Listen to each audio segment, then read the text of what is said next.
శ్రీ గణేశాయ నమః. శ్రీ సరస్వత్యై నమః. శ్రీ గురుభ్యో నమః. విప్రరా వ్యాసప్రోక్త మహాభారత ఇతిహాసం యథాతథంగా చెప్పుకున్నాం. ప్రతి శ్లోకం దాని అర్థం. ఇందులో భాగంగా నిన్నటి వరకు మనం ఆదిసభారణ్య విరాట ఉద్యోగ భీష్మ ద్రోణ కర్ణ శల్య సౌప్తిక స్త్రీ పర్వాలనే 11 పర్వాలు పూర్తి చేసి 12వ శాంతి పర్వంలో కూడా 298 అధ్యాయాలు పూర్తి చేసి 299 అధ్యాయంలోని 11వ శ్లోకం వరకు చెప్పుకున్నాం. ఈ రోజున 12 నుండి కొనసాగించే ముందు వ్యాసుల వారిని ప్రార్థన చేసుకుందాం. వ్యాసాయ విష్ణురూపాయ వ్యాసరూపాయ విష్ణవే నమో వై బ్రహ్మనిదయే వాసిష్ఠాయ నమో నమః. నారాయణం నమస్కృత్య నరం చైవ నరోత్తమం దేవీం సరస్వతిం వ్యాసం తతో జయముదీరయేత్.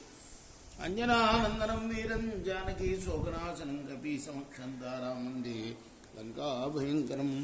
సదా నింబవృక్షస్య మూలాధివాసాత్ సుధాశ్రావిణం తిక్తమప్యప్రియంతం తరం కల్పవృక్షాదికం సాధయంతం నమామీశ్వరం సద్గురుం సాయినాథం. సమర్థ సద్గురు సాయినాథ్ మహారాజ్ కీ జై. ఆకృష్యమానో నవదామి కించిత్ క్షమామ్యహం దాడ్యమానస్య నిత్యం శ్రేష్టం ఏతజ్జగత్ క్షమామాహురార్య సత్యం తథైవార్జవమానృశంస్యం. గొప్పవారు ఓర్పుని, సత్యాన్ని, రుజు ప్రవర్తనని, దయను ఉత్తమమైనవిగా చెప్తారు. కాబట్టి నన్ను ఎవరైనా నిందిస్తే బదులు పలకను, ఎవరైనా హింసించినా కూడా క్షమిస్తాను. వేదస్యోపనిషత్ సత్యం సత్యస్యోపనిషద్ధమః దమస్యోపనిషన్మోక్ష ఏతత్ సర్వానుశాసనం. వేదాధ్యయనానికి సారం సత్యమే, సత్యం పలకటమే. సత్యం యొక్క సారం ఇంద్రియ నిగ్రహం, ఇంద్రియ నిగ్రహానికి ఫలం మోక్షం. సర్వశాస్త్రాలు కూడా ఉపదేశించిన సారము ఇదే. సత్యం పలకటం, ఇంద్రియ నిగ్రహం, ఇవి రెండు చాలు మోక్షాన్ని సంపాదించడానికి.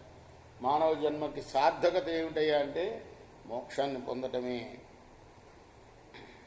వాచో వేగం మనసః క్రోధ వేగం విధిత్సా వేగముద్రోపస్థవేగం ఏతాన్ వేగాన్యో విశదే విషయేదు దీనాం తమ్మన్యేహం బ్రాహ్మణం వై మునించ. మాట, మనస్సు, క్రోధం, కోరిక, ఆకలి, వీర్యస్ఖలనం, వీటన్నింటి వేగ తీవ్రతను తట్టుకునేవాణ్ణే బ్రహ్మజ్ఞాని అని నేను భావిస్తాను. అక్రోధన క్రుజ్యతాం వై విశిష్ట తథా తితిక్షురతితిక్షోర్విశిష్ట అమానుషాన్ మానుషో వై విశిష్ట తథా జ్ఞాన విద్వై విశిష్ట.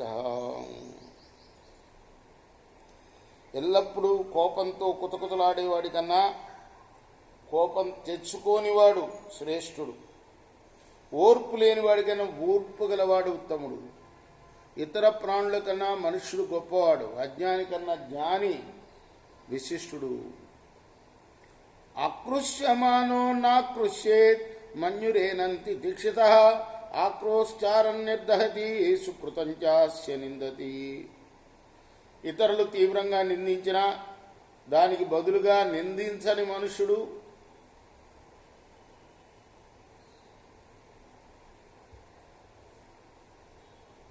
చాలా మంచివాడు. నిందించేవాడి పుణ్యాన్ని తిట్లు తినేవాడు పొందుతాడు. యో వాచ్యుక్త ప్రాహరుక్షం ప్రియం వా యో వా హతో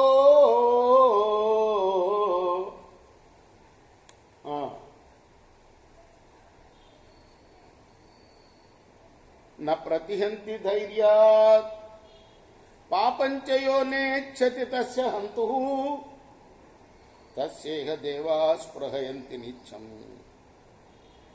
ఇప్పుడు హారతిస్తాం ఇక్కడ హనుమంతుడి దగ్గర 2 నిమిషాలు కూర్చో.